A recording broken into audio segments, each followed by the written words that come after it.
गोली को क्यों मारा के बाद से हमारी इंडस्ट्री का सबसे बड़ा सवाल आया है फुलेरा गांव से कि भाई प्रधान पे गोली किसने चलाई है। अगर तुम बनराकस के बारे में सोच रहे हो, गधा आदमी है साला। Hello beautiful and lovely peoples, I hope तुम लोग एकदम करी वाली जिंदगी जी रहे हो, और नहीं जी रहे हो तो कोई बात नहीं है। लौंडे के पास आए हो, मैं तुम्हारी रातें रंगीन नहीं मतलब अच्छी कर दूंगा, रातें नहीं दिन। जब भी वीडियो देख रहे हो गंदा मतलब मत समझा करो, शरीफ लौंडे हैं। खैर पंचायत का सीजन 3 आ चुका है, आप में से मोस्ट प्रोबेबली लोगों ने देख लिया होगा। एंड ये सीजन अब की बार कई सारे सवाल छोड़ के जाता है, जैसे कि हमारे सचिव जी का कैट कभी क्लियर होगा या नहीं। क्यों नहीं हो रहा है कैट क्लियर, वो तो रिंकी भौजाई से पूछना पड़ेगा। तुम घूमने जाओगे बगीचा, बाद में बोलोगे कि भाई कैट नहीं क्लियर होता है। खैर इसके अलावा भी और बहुत सारी चीजें आती हैं, जैसे कि वो सांसद जी कौन थे एंड उनका आगे चल के रोल क्या होगा, जिनके एक फोन पे भी हमारे विधायक साहब ने कट्टा जेब में रख के घर का रास्ता नाप लिया था।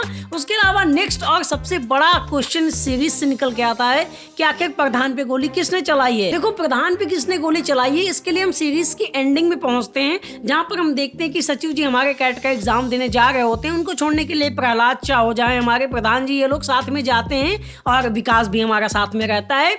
बनराकस जो है किसी को फोन घुमा के बोलता है कि भाई कुछ तो बोलता है, और उसके बाद से उन लोगों पे अटैक हो जाते हैं बस स्टॉप पे। अब इस घटना से हमारा सबसे पहला और सबसे मोस्ट डिजर्विंग कैंडिडेट तो विधायक ही बन जाता है, बिकॉज ऑफ हम जानते हैं कि बनराकस जो है उनका ही एक चमचा है, तुम्हें भी उसने फोन किया और विधायक ने गोली चलवा दी हो। लेकिन मेरी थ्योरी के हिसाब से गोली चलवाने वाला विधायक तो बिल्कुल नहीं हो सकता है। उसके पीछे के रीजन तुम जानो तो भाई बंदे के ऊपर ऑलरेडी कुत्ता मार के खाने का आरोप लगा हुआ है, कौवा मारने का आरोप लगा हुआ है, सॉरी कबूतर मारने का आरोप लगा हुआ है। और उसके बाद वो बंदा क्यों चाहेगा कि भाई प्रधान मारने का भी आरोप उसके सर पे लग जाए, और वो भी ऐसे सर्कमस्टेंसेस पे जहां पर सारे लोग ये जानते हैं कि विधायक और प्रधान के बीच में करी वाली दुश्मनी है। अगर प्रधान को कुछ होता है तो सबसे पहला शक ही विधायक पे जाएगा, तो ऑलरेडी ऐसा जानबूझ के क्यों करेगा। मतलब ये तो वही बात हो गई कि क्यों पड़ी हो लकड़ी झाड़ में आ घुस जाओ मेरी, आगे समझ रहे हो ना तुम। तो मेरी थ्योरी में विधायक को छोड़ के 3 और ऐसे डिजर्विंग कैंडिडेट हैं जो कि ये काम कर सकते हैं, और उनके पास अपने अपने रीजंस भी हैं,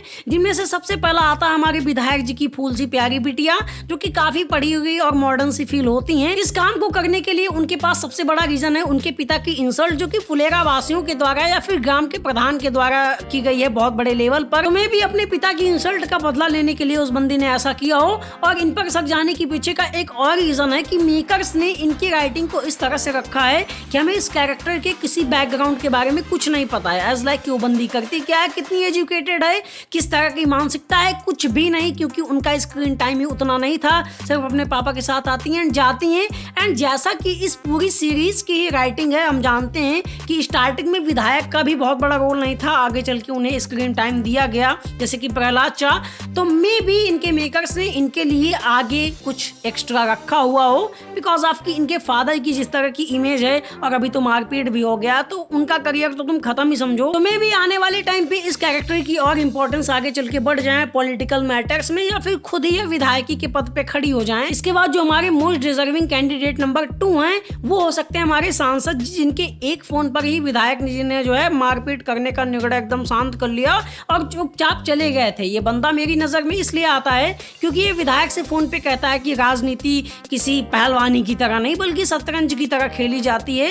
तो इससे ये बात तो जाहिर है कि बंदे के पास दिमाग काफी ज्यादा है और काफी सात्विक दिमाग लगाता है। लेकिन सवाल यहाँ पर ये उठता है कि एक छोटे से गांव के प्रधान को मरवाने से इस सांसद को क्या फायदा मिलने वाला है। तो इसके पीछे का मेन रीजन हो सकते हैं हमारे खुद विधायक, बिकॉज ऑफ की बंदे की पब्लिक इमेज काफी ज्यादा गिर चुकी है। फुलेरा कांड, कौवा कांड, कुत्ता कांड के बाद एंड अभी प्रधान के कांड के बाद तो इमेज और ज्यादा गिर जाएगी, बंदे का पॉलिटिकल करियर खत्म हो जाएगा। तो मोस्ट प्रोबेबली वो किसी दूसरे कैंडिडेट को उसकी जगह पे ले आएगा। तो मे भी वो विधायक को वहां से हटाना चाहता हो, किसी दूसरे कैंडिडेट को लाना चाहता हो। एंड यहाँ पर एक थ्योरी और फिट बैठती है कि भूषण ने जिसको फोन किया था वो शायद से विधायक नहीं बल्कि सांसद ही हो, क्योंकि हम भूषण की प्रवृत्ति जानते हैं कि वो इस टाइप का बंदा है कि उसे अगर लगा कि कोई बंदा इससे ज्यादा सुप्रीम है तो वो फिर इसका साथ छोड़ के दूसरे के साथ हो लेता है। जैसे कि अभी पहले फुलेरा से बदला लेने के लिए वो विधायक से हाथ मिला लेता है। अब क्योंकि जाना हो उसने कि विधायक भी बहुत बड़ा आदमी नहीं है, वो भी एकदम तुच्छी लेवल का आदमी है, राजनीति में उसका करियर खत्म है, तो सांसद जी थोड़ा पावरफुल आदमी हो तो बनराकस उनके पास पहुंच गया हो,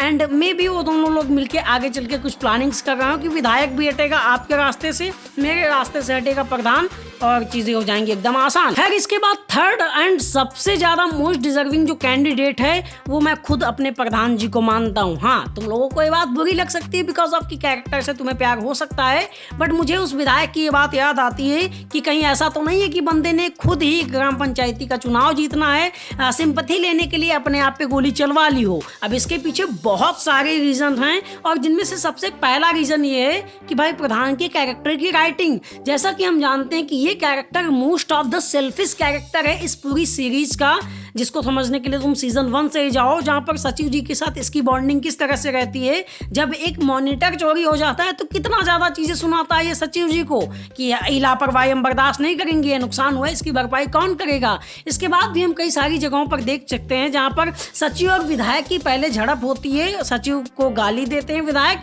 बंदा चुपचाप एकदम साइलेंटली सुनता रहता है, कोई एक्शन नहीं लेता है। लेकिन जब खुद पे गाली की बात आती है, जब खुद की बेइज्जती होती है, तब वो बंदा विधायक के खिलाफ खड़ा होता है। इवन कि इस सीरीज के अंदर, इस सीजन के अंदर भी हमने कई जगहों पर देखा है कि वो कितना सेल्फिश कैरेक्टर है। जिस तरफ से उसको वोट ज्यादा मिल रही है उदय कॉलोनी ज्यादा, जिस तरफ से नहीं मिल रही है उदय कॉलोनी कम दी जाएंगी। पूर्व पश्चिम में बंटवारा करवा दिया है।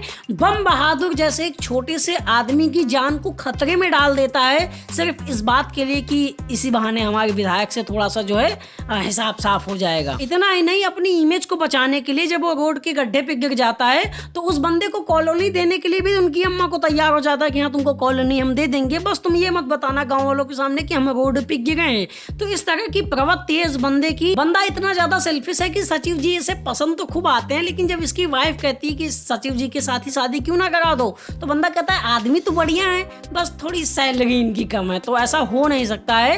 तो इसलिए हम ये चीज समझ सकते हैं कि इस बंदे का जो कैरेक्टर है वो अपने आप को ही सबसे ज्यादा बड़ी प्रायोरिटी देता है। तो मैं भी खुद पे ही गोली इस बंदे ने चलवा ली हो प्रधानी का इलेक्शन बचाने के लिए। इन सब पॉइंट्स के अलावा एक और पॉइंट है जिसकी वजह से प्रधान पे मुझे शक हुआ कि सबसे पहली बात तो भाई बंदा 3 फुट की दूरी पे खड़ा था जिसने तुम्हें गोली मारी है, और गोली लगती कहाँ है तुम्हारे कंधे पे। और उससे भी बड़ी बात, जब तुम्हें कोई मारने ही आया था तो 10-20 गोली नहीं दाग सकता था, उसने केवल एक ही गोली चला के काहे छोड़ दिया, तुम उसके मौसिया के लड़के लगते थे। तो यही है मेरे रीजंस जिनकी वजह से मुझे लगता है कि प्रधान खुद पे भी गोली चलवा सकता है।